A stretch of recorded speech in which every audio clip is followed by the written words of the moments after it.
Capítulo 10. El mar abierto. Ahora el puerto ya no se veía, y los ojos pintados de miralejos, mojados por las olas, escrutaban mares cada vez más vastos, más desolados.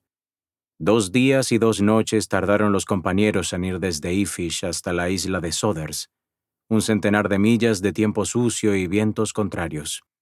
Allí hicieron una escala breve, apenas el tiempo de recargar uno de los odres y comprar una lona de vela alquitranada, que en la barca sin puente protegería de la lluvia, y el agua marina las herramientas y provisiones. No se la habían procurado antes porque los hechiceros suelen subsanar esos problemas por medio de sortilegios, los más sencillos y comunes, y en verdad poca magia se requiere para ablandar el agua marina y ahorrarse la molestia de transportar agua dulce. Pero Ged se negaba al parecer a recurrir a sus artes, o a permitir que Algarrobo empleara las suyas. Se limitó a decir, «Mejor no». Y su amigo acató esta decisión sin discutirla ni hacer preguntas, porque desde que el viento había henchido por primera vez la vela, los dos habían tenido un presentimiento sombrío, glacial como los vendavales del invierno. Habían dejado atrás el abrigo del puerto, la paz, la seguridad. El camino que recorrían ahora estaba sembrado de peligros. Cualquier acto, cualquier movimiento podía tener consecuencias nefastas. En la aventura en que estaban embarcados, la más inocente de las palabras mágicas podía cambiar el azar, perturbar el equilibrio del destino y del poder, pues iban ahora hacia el centro mismo de ese equilibrio, hacia el lugar donde se encuentran la luz y las tinieblas. Y quienes andan por esos caminos cuidan mucho lo que dicen. Nuevamente en el mar, bordeando las costas de Soders, donde los prados blancos de nieve subían hasta perderse en cimas brumosas, Ged fue otra vez rumbo al sur, y pronto se internaron en aguas en las que jamás se aventuran los grandes mercantes del archipiélago, las aguas fronterizas del confín. Algarrobo no preguntó cuál era el rumbo, sabiendo que esto no dependía de Ged, y que iban a donde tenían que ir. Cuando la isla de Soders se empequeñeció y palideció a popa, y las olas silbaron y chasquearon bajo la proa y solo el inmenso piélago gris los rodeó hasta la orilla del cielo, Ged preguntó, «¿Qué tierras hay siguiendo este rumbo?» «Ninguna al sur de Soders. Al sureste hay que navegar mucho para encontrar poco. Pelimer, Cornay, Gosk y Astowel, también llamada Finislandia. Más allá, el mar abierto». «¿Y en el suroeste?» «Rolameni, una isla del confín del Levante y algunas isletas pequeñas alrededor. Luego nada hasta que te adentras en el confín austral. Rod, Tom y la isla de la Oreja donde no van los hombres». «Nosotros sí, tal vez», dijo Ged con ironía. «Yo preferiría que no», dijo Algarrobo. «Parece que es horrible, con abundancia de osamentas y de malos augurios. Dicen los navegantes que desde las aguas de la isla de la Oreja y Sor se ven estrellas que no se conocen en otras partes, a las que nunca se les dio nombre. Es verdad, en la nave que me llevó a Roque por primera vez había un marinero que hablaba de eso, y contaba historias de los balseros, ese pueblo del extremo del confín austral que solo pisan tierra una vez al año, cuando van a cortar los grandes troncos para sus balsas, y el resto del año, todos los días de todos los meses flotan a la deriva en el océano, lejos de las tierras. Me gustaría ver esas aldeas flotantes». «A mí no», dijo Algarrobo con una sonrisa. «A mí dame tierra y gente de tierra, el mar en su sitio y yo en el mío». «Me hubiera gustado conocer las ciudades del archipiélago», dijo Ged mientras aguantaba el cabo de la vela, contemplando el vasto desierto gris que se extendía delante. Havnor en el corazón del mundo, y Ea donde nacieron los mitos, y Shalieth de las fuentes en Wai. Todas las ciudades y todas las grandes tierras, y también las pequeñas, las comarcas extrañas de los confines remotos. Navegar en línea recta hasta el paso de los dragones y seguir hacia el oeste, o al norte entre los témpanos de hielo, hasta Hogenlandia. Hay quienes dicen que es una comarca más grande que todo el archipiélago, y otros que no son más que rocas y arrecifes helados. Nadie lo sabe. Me gustaría ver las ballenas de los mares septentrionales, pero no puedo. Tengo que ir a donde me lleva mi destino y dejar atrás las costas luminosas. Tuve mucha prisa, y ahora no me queda tiempo. Cambié toda la luz del sol y las ciudades y las tierras lejanas por un puñado de poder, por una sombra, por la oscuridad. Así, a la manera de los magos, Ged vertió en un canto temores y remordimientos, una breve endecha, cantada a media voz, que no era solo para él. Y Algarrobo, en respuesta, recordó las palabras del héroe de la gesta de Errezagbe. Ah, que yo vea una vez más las llamas vivas del hogar de la tierra, las torres blancas de Habnor. Y así continuaron navegando en el vasto desamparo del mar. Todo cuanto vieron ese día fue un cardumen de peces plateados que emigraba hacia el sur, pero no hubo delfines que saltaran de las aguas, ni gaviotas ni golondrinas que volaran en el aire gris. Cuando las sombras cayeron en el este y los fuegos del poniente se encendieron, Algarrobo sacó las provisiones, las repartió y dijo: «La última cerveza. Bebo a salud de quien puso el barril en la barca, para los hombres abrasados de sed en el frío de los mares. Mi hermana Milenrama». Ged olvidó por un momento sus lúgubres cavilaciones, dejó de escudriñar el mar y brindó por Milenrama con más ardor acaso que el propio Algarrobo. Recordó la dulzura de la muchacha, a la vez sensata e infantil. Era tan distinta que todas las personas que había conocido. ¿Qué muchachas había conocido? Nunca lo había pensado. «Es como un pez», dijo. «Una cabrilla que nada en un arroyo cristalino. Indefensa y sin embargo, no la puedes atrapar». Algarrobo lo miró a los ojos, sonriendo. «Mago eres de nacimiento», dijo, «porque el nombre verdadero de Milenrama es Kest». Kest en el habla antigua es cabrilla. Ged lo sabía y se le alegró el corazón. Pero un momento después dijo en voz baja: «No tendrías que haberme dicho el nombre, quizá». Y Algarrobo, que no había hablado a la ligera, le respondió: «Contigo ese nombre está tan seguro como el mío. Y además, tú lo sabías sin que yo te lo dijera». El púrpura del poniente se diluyó en cenizas, y el gris ceniciento se disolvió en negro. En el mar y en el cielo todo era oscuridad.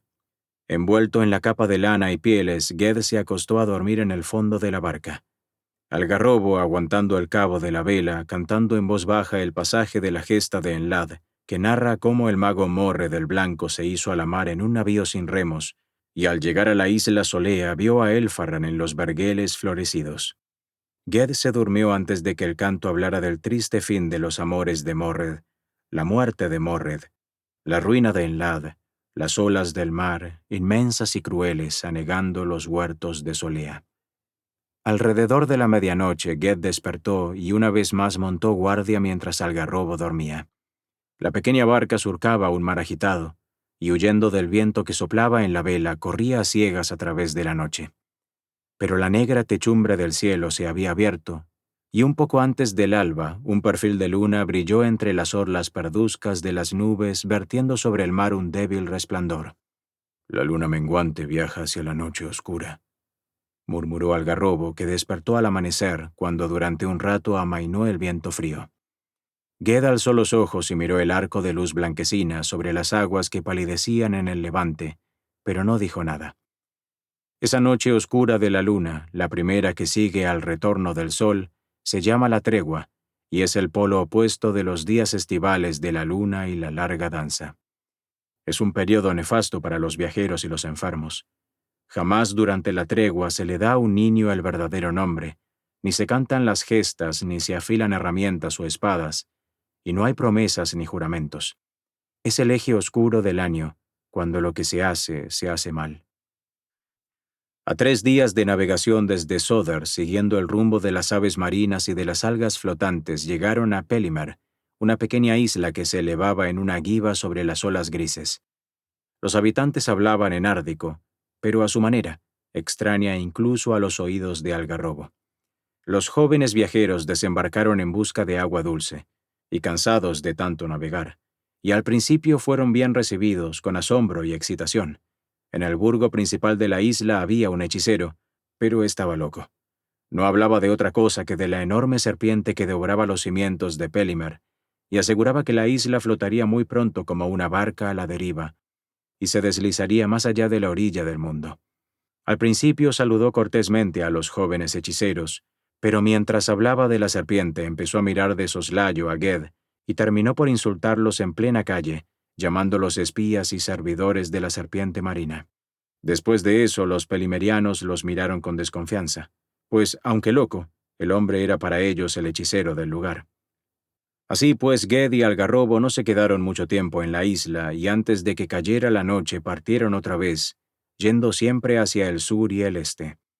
En aquellos días y noches de navegación, Ged no habló nunca de la sombra, ni tampoco del motivo del viaje, y Algarrobo apenas llegó a balbucear una pregunta mientras seguían siempre el mismo rumbo, alejándose de las islas conocidas de Terramar. ¿Estás seguro? A lo que Ged solo respondió, ¿está seguro el hierro de dónde está el imán? Algarrobo asintió en silencio y en silencio siguieron navegando. De vez en cuando, sin embargo, hablaban de las artes y artificios con los que los magos de tiempos remotos habían conseguido descubrir el nombre secreto de poderes y criaturas maléficos. De Nereguer de Paln, que se había enterado del nombre del mago negro escuchando a hurtadillas la conversación de unos dragones. De Morred, que había visto cómo unas gotas de lluvia escribían el nombre del enemigo en el polvo del campo de batalla, en los llanos de Enlad. Hablaban de los sortilegios de busca y de las invocaciones y de las preguntas ciertas que solo el maestro de las formas puede hacer. Pero Ged terminaba a menudo recordando las palabras que había dicho Ogión en lo alto de la montaña, en un otoño lejano. Para huir es preciso callar. Y se encerraba en un silencio profundo y cavilaba hora tras hora con los ojos siempre fijos en el mar, sentado a proa. A Algarrobo le parecía a veces que Ged, más allá de las olas y las millas y los días grises aún por venir, estaba viendo la cosa que perseguían y el término sombrío del viaje. Pasaron entre Cornay y Gosk en medio de nieblas y lluvias, y no vieron las islas.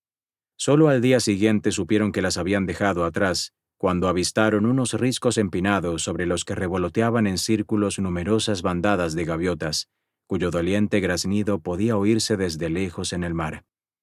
Algarrobo dijo, «Por lo que parece esa ha de ser Astowell, Finislandia. Al este y al sur de esta isla, los mapas están en blanco». «Sin embargo, quienes viven allí sabrán de tierras más lejanas», respondió Ged. «¿Por qué lo dices?», le preguntó Algarrobo, pues Ged había hablado con agitación, y la respuesta fue también entrecortada y extraña. «No allí», dijo mirando hacia Astowell y más allá de la isla o a través de ella. «No allí. No en el mar, sino en tierra seca». «¿Qué tierra?» «Más allá de las fuentes del mar, más allá del nacimiento, detrás de las puertas de la luz del día». Calló y cuando volvió a hablar lo hizo con su voz de siempre, como si se hubiera librado de pronto de un sortilegio o una visión que apenas recordaba. El puerto de Astowell, un santuario entre dos promontorios rocosos, estaba en la costa septentrional de la isla, y todas las cabañas del burgo miraban al norte y al este. Era como si la isla volviera siempre la cara, aunque desde tan lejos, hacia Terramar, hacia el mundo de los hombres. Con revuelo y consternación fueron recibidos los forasteros, pues llegaban en una época del año en que ningún navío desafiaba jamás los mares cercanos a la isla. Las mujeres se quedaron dentro de las cabañas de junco espiando por la puerta, escondiendo a los niños pequeños detrás de las faldas y retrocediendo temerosas a la oscuridad, cuando vieron que los recién llegados subían desde el puerto. Los hombres, macilentos y mal vestidos contra el frío, blandiendo cada uno un hacha de piedra o un cuchillo de hueso, se reunieron en un círculo solemne alrededor de Ged y Algarrobo. Pero una vez que se les pasó el miedo, dieron la bienvenida a los forasteros, mientras los acosaban con interminables preguntas. Rara vez en verdad llegaba alguna nave a Astowell, ni siquiera desde Soders o Rolameni, ya que nada tenían, ni siquiera madera que pudieran trocar por bronce o adornos. Navegaban en botes de cañas, y muy temerario tenía que ser quien se aventurara a surcar los mares hasta Gosk o Cornay en una de esas embarcaciones. Vivían en absoluta soledad allí en la orilla de todos los mapas. No tenían bruja ni hechicero, y no apreciaron las varas de los jóvenes hechiceros por lo que eran en realidad, admirándolas solo por la sustancia preciosa de que estaban hechas: madera. El jefe isleño era muy anciano y el único del pueblo que había visto antes un hombre nacido en el archipiélago. Ged, por lo tanto, era para ellos un ser maravilloso. Los hombres llevaban a sus hijos pequeños a que vieran al archipiélago. Así podrían acordarse de él en la vejez. Nunca habían oído hablar de Gont, y solo conocían de referencia a Hafnor y Ea, y lo tomaron por un señor de Hafnor. Ged trató de responder lo mejor que pudo a quienes preguntaban por una ciudad blanca que él jamás había visto, pero a medida que caía la noche se sentía cada vez más intranquilo, y al fin se acercó a los hombres, cuando estaban reunidos en el albergue al calor maloliente del estiércol de cabra y los haces de retama negra que eran el único combustible que tenían, y les preguntó: ¿Qué hay al este de vuestra tierra? Los hombres callaron, algunos sonrientes, otros sombríos. El viejo islano respondió: «El mar». «¿No hay tierras más allá?» «Está en Finislandia. No hay tierras más allá. No hay más que agua hasta la orilla del mundo». «Estos son hombres sabios, padre», dijo un hombre más joven. «Hombres de la mar, viajeros. Quizá ellos sepan de una tierra que nosotros ignoremos».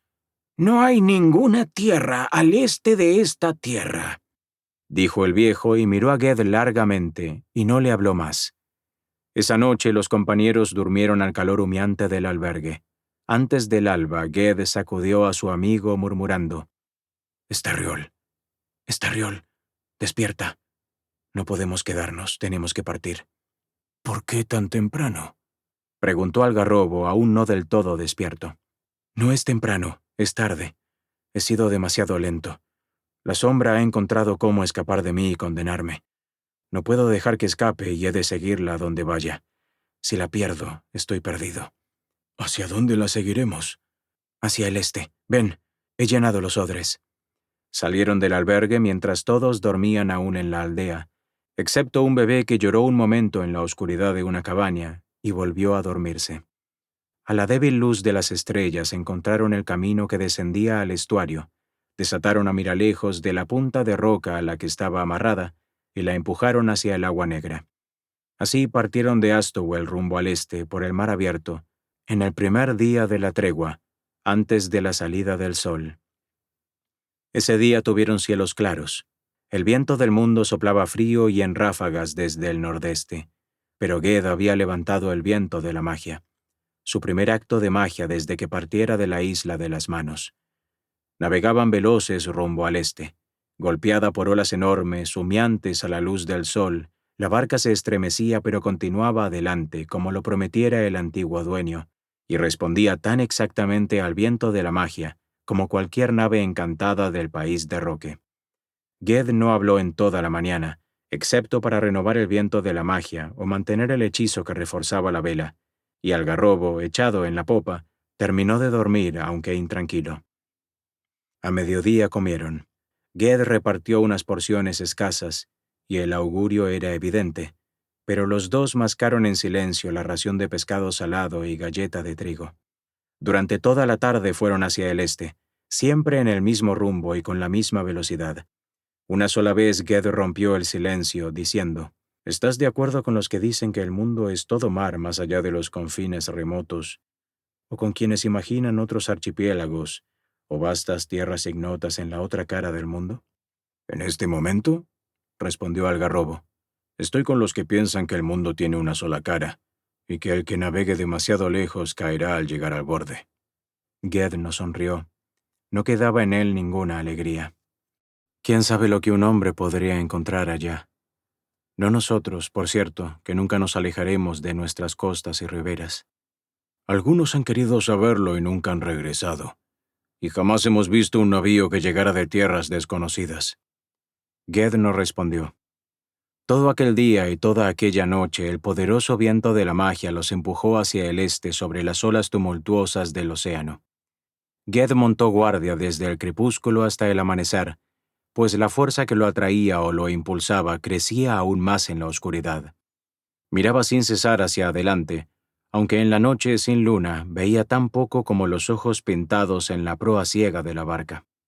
Al alba la fatiga le había agrisado el rostro, y tenía el cuerpo tan acalambrado por el frío que a duras penas pudo estirarlo para descansar.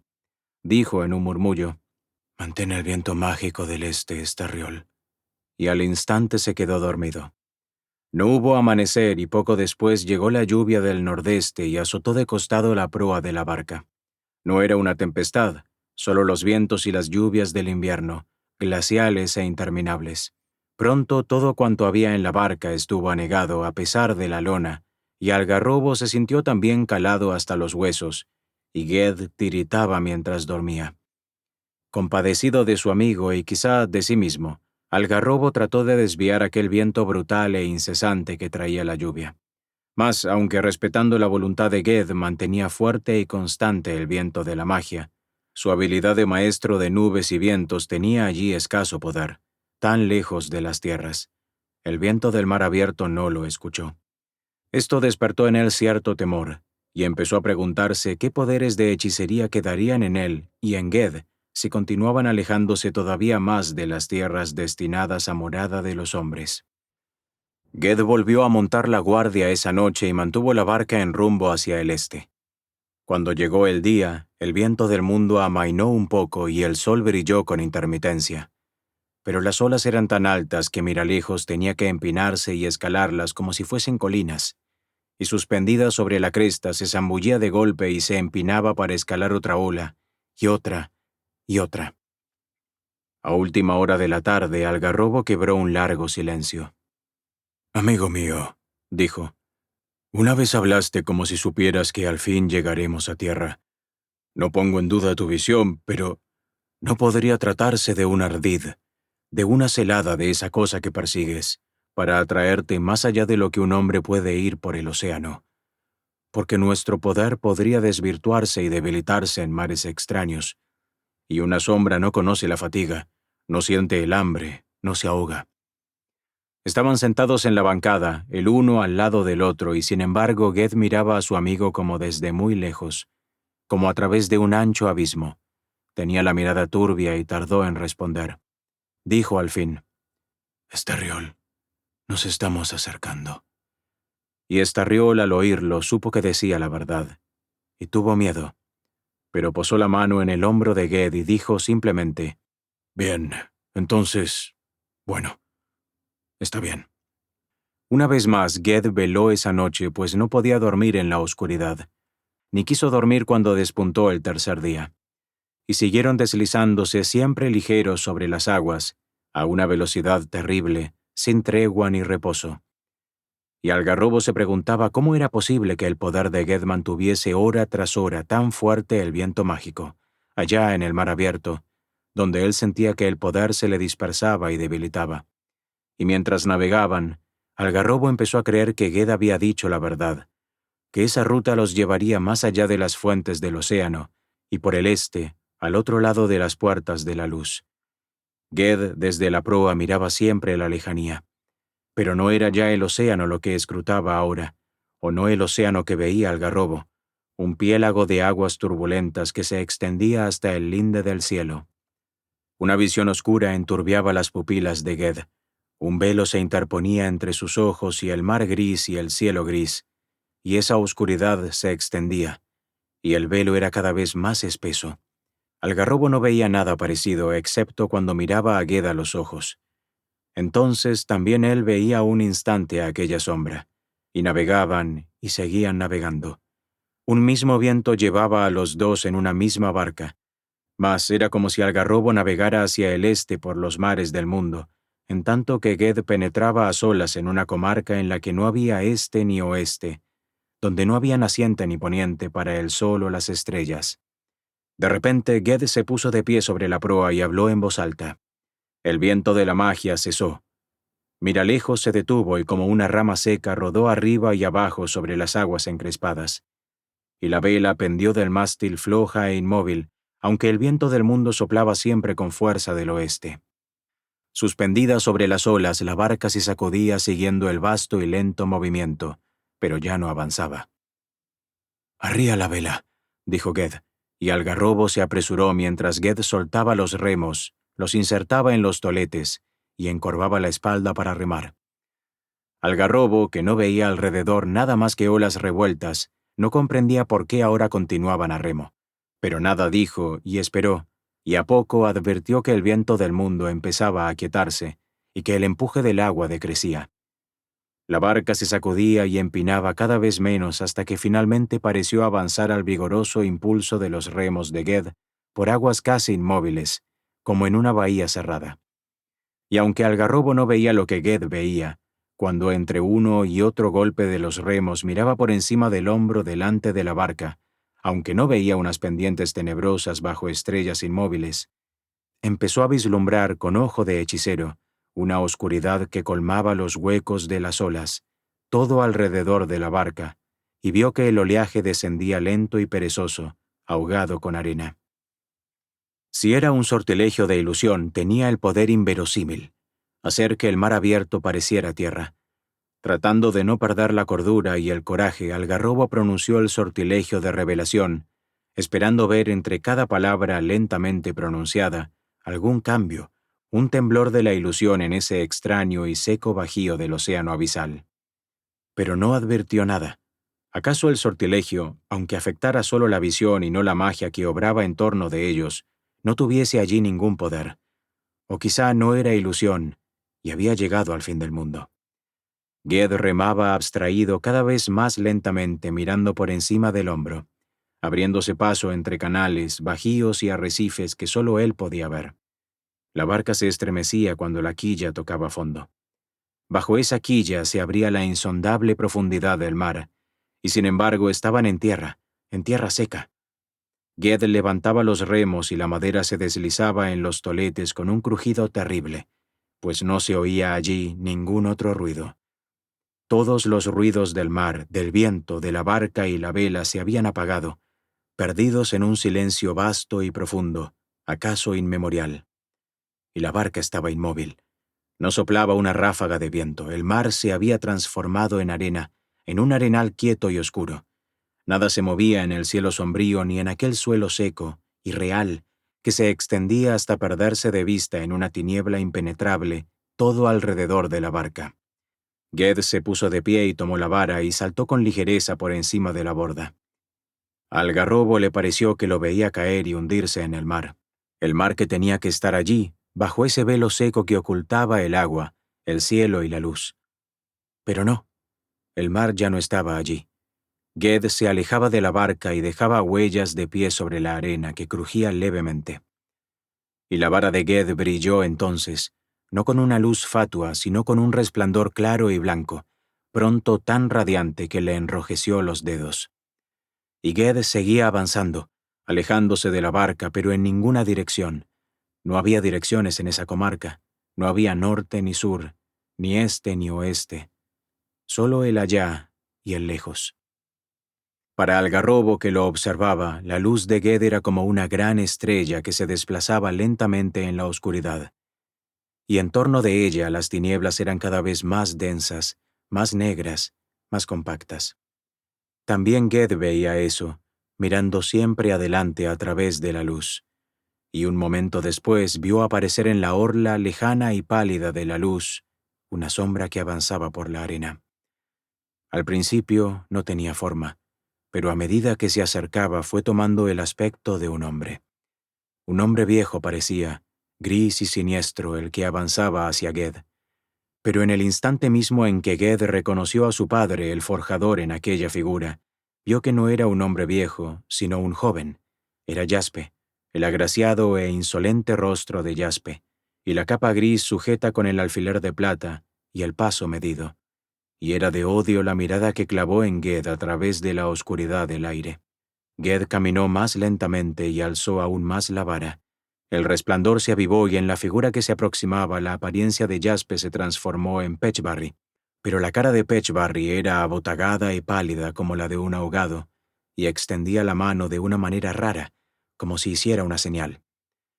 Tampoco esta vez Ged se detuvo, y siguió adelante, aunque ahora solo los separaban unos pocos pasos. De pronto la cosa que estaba frente a él cambió por completo, extendiéndose a los lados como si desplegara unas alas enormes y finas, y se contorsionó, se hinchó y volvió a encogerse. Por un instante Ged vio en ella la cara blanca de Esquior, y un par de ojos turbios, velados, que se clavaban en él. Y luego, bruscamente, una cara aterradora que no conocía, hombre o monstruo, de labios convulsos y ojos que eran como fosos y se hundían en un abismo negro. Ged alzó entonces la vara bien alto, y el resplandor fue de pronto intolerable, de una blancura tan ardiente que dominó y arrasó aquella antigua oscuridad. Bajo esa luz, toda forma humana se desprendió como una piel de la cosa que avanzaba hacia Ged. Se encogió y se contrajo, se ennegreció mientras reptaba por la arena en 4 cortas patas provistas de garras y zarpas. Mas todavía avanzaba, alzando hacia Ged un hocico ciego, informe, sin labios, sin orejas ni ojos. Y en el momento en que estuvieron frente a frente a la blanquecina luz mágica de la vara, se hizo completamente negra y se irguió. En silencio, hombre y sombra se encontraron cara a cara y se detuvieron. En voz alta y clara, rompiendo aquel viejo silencio, Ged pronunció el nombre de la sombra, y en el mismo instante habló la sombra sin labios ni lengua, y dijo la misma palabra: Ged. Y las 2 voces fueron una sola voz. Ged soltó la vara, extendió los brazos y abrazó a la sombra, a la negra mitad que reptaba hacia él. Luz y oscuridad se encontraron, se fusionaron, se unieron. Al algarrobo, que observaba aterrorizado desde lejos a través de la arena y la oscura penumbra, le pareció que Ged había sido vencido, pues el resplandor deslumbrante decaía, se atenuaba. Furioso y desesperado saltó a la arena para ayudar a Ged, o perecer con él, y corrió hacia el resplandor mortecino que se apagaba en la noche en la árida comarca. Pero los pies se le hundían en la arena y luchó como si caminara por arenas movedizas, o por un caudaloso torrente. Y de pronto, en medio de un estrépito ensordecedor, y de la gloria de la luz del día y del implacable frío del invierno, y del áspero sabor de la sal, el mundo fue restaurado para él, y se encontró vadeando un mar súbito, verdadero, viviente. No lejos de allí la barca se balanceaba, vacía sobre las olas grises. Nada más veía al algarrobo sobre las aguas. Las crestas espumosas de las olas le golpeaban los ojos y lo enceguecían. No era buen nadador y se debatió como pudo hasta la barca. Subió a ella y mientras tosía y trataba de escurrir el agua que le chorreaba del pelo, miró en torno con desesperación, sin saber por qué lado tenía que mirar. Al fin descubrió algo oscuro en medio de las olas, allá a lo lejos, en lo que antes fuera arena y era ahora aguas turbulentas. Se abalanzó sobre los remos y remó vigorosamente hacia su amigo, y luego, tomándolo por los brazos, lo ayudó y lo izó por la borda. Ged estaba atontado, los ojos fijos como si no vieran nada, pero no parecía haber sufrido ningún daño. Con los dedos de la mano derecha apretaba la vara, ahora negra madera de tejo, extinguido ya todo resplandor. No dijo una sola palabra.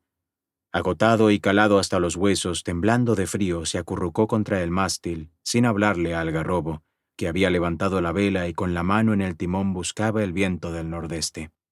Nada vio del mundo hasta el momento en que frente a la proa, en el cielo que se ensombrecía en el ocaso, entre largas nubes y en una bahía de clara luz azul, brilló la luna nueva, un anillo de marfil, un fino aro de cuerno, la luz reflejada del sol sobre el océano de la noche. Ged alzó el rostro y miró en el horizonte la luna creciente, remota y luminosa. Largamente contempló aquella luna, y al fin se puso en pie y se irguió, sosteniendo la vara con ambas manos como si fuese una espada. Miró el cielo, el mar, la vela henchida por el viento, el rostro de su amigo. «Estarriol», dijo. «Mira, ya está. Ha concluido». Se echó a reír. «La herida ha sanado. Estoy entero. Soy libre». Y bajó la cabeza y escondió el rostro entre los brazos y lloró como un niño. Hasta ese momento Algarrobo lo había observado con temor y ansiedad, pues no sabía con certeza qué había pasado en la comarca tenebrosa. No sabía si era Ged quien estaba con él en la embarcación, y desde hacía horas no apartaba la mano del ancla, pronta para perforar el fondo del bote y hundirlo allí en pleno océano, antes que llevar a los puertos de derramar una cosa maléfica que había tomado el aspecto y la forma de Ged. Ahora, viendo a su amigo, oyéndolo hablar, no tuvo más dudas, y empezaba a vislumbrar la verdad, que Goethe no había ganado ni perdido. Al nombrar a la sombra de la muerte con su propio nombre, se había convertido en un hombre entero, que nunca sería poseído por otro poder, y que viviría solo por la vida misma, y nunca al servicio de la ruina, el dolor, el odio o la oscuridad. En la creación de Ea, que es de todos los cantares el más antiguo, se dice: solo en el silencio la palabra, solo en la oscuridad la luz, solo en la muerte la vida. El vuelo del halcón brilla en el cielo vacío. Ese canto cantaba ahora Algarrobo en voz alta mientras viraba la barca rumbo al oeste, al empuje del helado viento invernal que soplaba detrás de ellos desde la inmensidad del mar abierto. 8 días navegaron y otros 8 antes de que avistaran tierra. Varias veces tuvieron que llenar los odres de agua de mar endulzada por sortilegios, y pescaron, aunque poco, aún recurriendo a los sortilegios de pesca, pues los peces del mar abierto no conocen sus propios nombres y no oyen la voz de la magia. Cuando solo les quedó para comer unas tiras de carne ahumada, Goethe recordó lo que había dicho Milenrama cuando él había hurtado la galleta, que se arrepentiría de ese robo cuando tuviera hambre en alta mar. Y a pesar del hambre, el recuerdo fue grato, pues Milenrama había dicho también que Goethe y Algarrobo volverían. En apenas 3 días los había llevado al este el viento de la magia. 16 tuvieron que navegar de regreso hacia el oeste. Jamás hombre alguno que haya viajado por el mar abierto ha regresado de tan lejos como los 2 jóvenes hechiceros Estarriol y Goethe, a bordo de una pequeña barca de pesca en la tregua del invierno. No tuvieron que enfrentar grandes tempestades ni les costó mantener el rumbo, guiados por la brújula y por la estrella Tolvegren. Navegando por una ruta un poco al norte de la que había seguido hacia el este, no volvieron por Astowel. Pasaron cerca de Tolly y Sneg sin alcanzar a verlas y las primeras tierras que avistaron fueron las del cabo más meridional de Kopish, cuando por encima de las olas vieron unos acantilados de piedra que parecían una enorme fortaleza. Revoloteando en círculos sobre las rompientes, graznaban las gaviotas y el humo de las chimeneas de los villorríos trepaba en volutas azules que se dispersaban en el viento. Desde allí la travesía hasta Ifish no fue larga. En un anochecer apacible y oscuro, antes de una nevada, llegaron al puerto de Ismay. Amarraron a Miralejos, la barca que los había llevado en viaje de ida y vuelta hasta las costas del Reino de la Muerte, y remontando las callejas estrechas llegaron a la morada de Estarriol. Sentían el corazón ligero al entrar bajo ese techo al calor y la luz del fuego que ardía en el hogar, y Milenrama corrió a darles la bienvenida llorando de alegría. Si Estarriol de Ifish cumplió su promesa y compuso un cantar de esa primera gesta de Goethe, la obra se ha perdido. En el confín del Levante se cuenta la leyenda de una barca que, a días y días de distancia de todas las costas, más allá del abismo del océano, tocó tierra. En Ifish se dice que fue Estarriol quien timoneaba esa barca, pero en Tok cuentan que fueron 2 pescadores que una tempestad arrojó al mar abierto, y en Holp la historia habla de un pescador holpiano, y dicen que nunca pudo sacar la barca de las arenas invisibles en que estaba encallada, y todavía hoy anda errante por ellas. Así pues, del cantar de la sombra solo quedan unos pocos fragmentos legendarios, llevados como madera de resaca de isla en isla a lo largo de los años. Mas nada se cuenta en la gesta de Goethe de esa travesía, ni del encuentro de Goethe con la sombra anterior a los días en que consiguió atravesar el paso del dragón, o rescató de las tumbas de Atuán el anillo de Errezagbe para llevarlo de vuelta a Havnor, o volvió al fin a Roque, como archimago de todas las islas del mundo. Epílogo. Érase una vez un editor que me preguntó si escribiría una novela para adolescentes. Oh, no, muchas gracias. Es que no podría. Fue la idea de escribir pensando en una audiencia específica o una edad específica de lector lo que me asustó. Había publicado fantasía y ciencia ficción, pero estaba interesada en el género en sí, no en quién lo leía o cuántos años tenía. Pero tal vez mi verdadero problema era que había pasado tantos años escribiendo novelas y enviándolas a los editores para que luego regresaran con un ruido sordo en el felpudo de mi casa, que tuve problemas para aceptar que un editor de verdad realmente me había pedido que escribiera un libro. Era Herman Shane de Parnassus Press, en Berkeley, el editor de los libros para niños de mi madre. Quería comenzar a hacer novelas juveniles. Cuando dije que no, simplemente me respondió, «Bueno, tú piénsatelo. Fantasía, tal vez, lo que tú quieras». Pensé en ello. Lentamente la idea se hizo realidad. ¿Sería tan diferente escribir para jóvenes de simplemente escribir y ya está? ¿Por qué? A pesar de lo que algunos adultos parecen creer, los adolescentes son completamente humanos. Y algunos de ellos leen tan intensa y profundamente como si la vida les fuera en ello. A veces, tal vez, es así. Y además, fantasía. La pura fantasía pasada de moda sin mezclar con la ciencia ficción. Me gustó la idea. Toda mi vida había estado leyendo sobre magos, dragones, hechizos. En aquel entonces, en 1967, los magos eran todos, más o menos, Merlín y Gandalf. Hombres viejos, sombreros de pico, barbas blancas. Pero esto iba a ser un libro para jóvenes. Bueno, Merlín y Gandalf debían de haber sido jóvenes una vez, ¿verdad? Y cuando fueron jóvenes, cuando eran chicos bobos, ¿cómo aprendieron a ser magos? Y ahí estaba mi libro. Bueno, no al instante, por supuesto. Escribir una novela lleva su tiempo. Sin embargo, este libro fue bastante rápido y fácil. No tenía una trama esbozada cuando comencé, pero sabía cuál era la historia. Sabía quién era mi gavilán, y en general sabía a dónde iba, a dónde tenía que ir, no solo para aprender a ser un mago, sino también para aprender a ser Ged. Luego, mientras escribía su historia, lo que hizo y dijo, a dónde fue y a las personas que conoció, él me lo mostró y me dijo lo que tenía que hacer y a dónde tenía que ir después. Pero el dónde era tan importante en los reinos de la imaginación pura como lo es aquí en la realidad mundana. Antes de comenzar a escribir la historia, conseguí un gran trozo de cartulina y dibujé el mapa.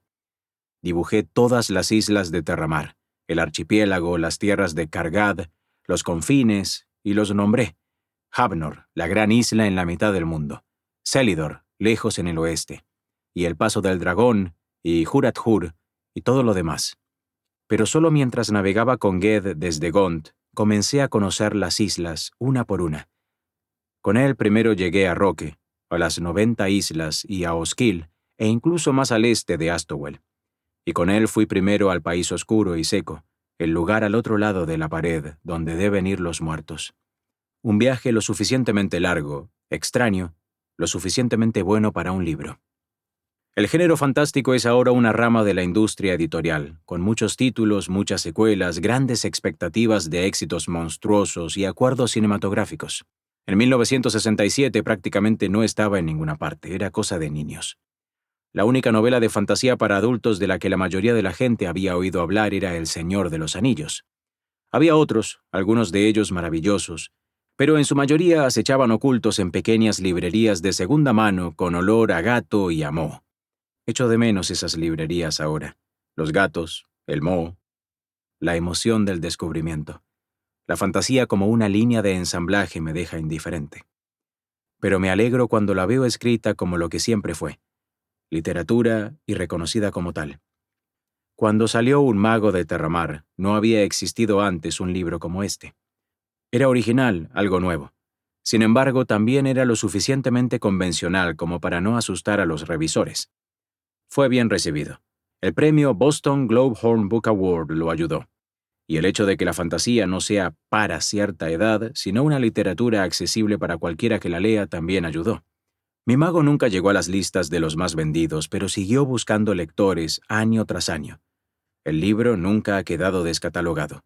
La convencionalidad de la historia y su originalidad reflejan su existencia y una subversión parcial de una tradición aceptada y reconocida con la que crecí. Esa es la tradición de los cuentos fantásticos y los relatos de héroes que nos llega como un gran río de fuentes en las montañas de mito. Una confluencia de cuentos populares y de hadas, épica, clásica, romance medieval y renacentista y oriental, balada romántica, cuento imaginativo victoriano y libro de aventuras fantásticas del siglo XX, como el ciclo artúrico de T.H. White y el gran libro de Tolkien.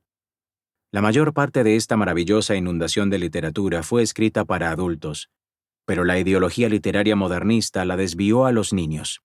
Y los niños podían nadar felizmente en ella como si fuera su elemento natural, al menos hasta que algún maestro o profesor les decía que tenían que salir, secarse y respirar modernismo para siempre. La parte de la tradición que mejor conocía fue principalmente escrita o reescrita para niños en Inglaterra y el norte de Europa. Los personajes principales eran hombres. Si la historia era heroica, El héroe era un hombre blanco. La mayoría de los personajes de piel oscura eran inferiores o malvados. Si había una mujer en la historia, era un objeto pasivo de deseo y rescate, una bella princesa rubia. Las mujeres activas, oscuras, brujas, generalmente causaban destrucción o tragedia. De todos modos, las historias no eran sobre las mujeres. Eran sobre hombres, lo que los hombres hacían y lo que era importante para los hombres. En ese sentido, un mago de Terramar era perfectamente convencional. El héroe hace lo que se supone que debe hacer un hombre. Usa su fuerza, ingenio y coraje para elevarse de unos orígenes humildes hasta alcanzar gran fama y poder en un mundo donde las mujeres son secundarias.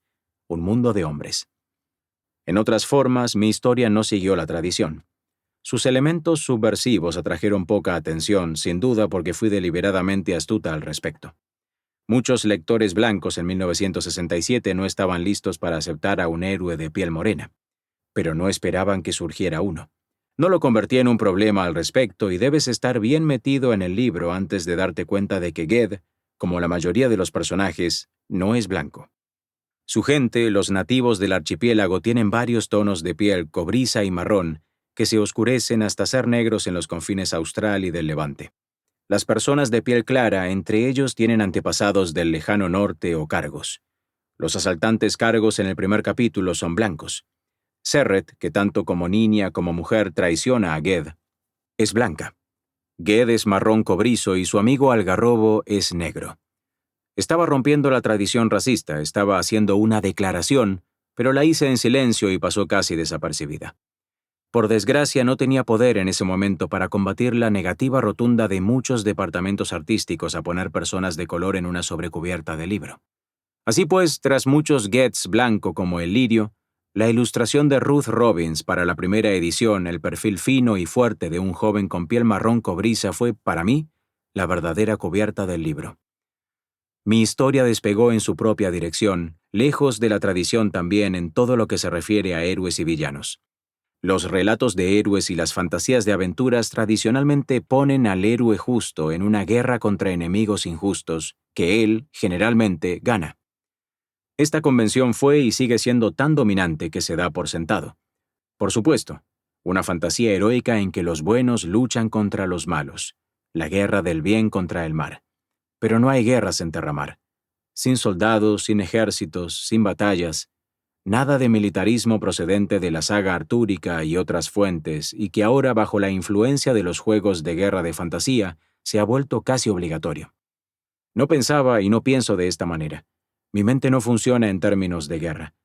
Mi imaginación se niega a limitar todos los elementos que forman una historia de aventuras y la hacen emocionante, peligro, riesgo, desafío, coraje, a los campos de batalla.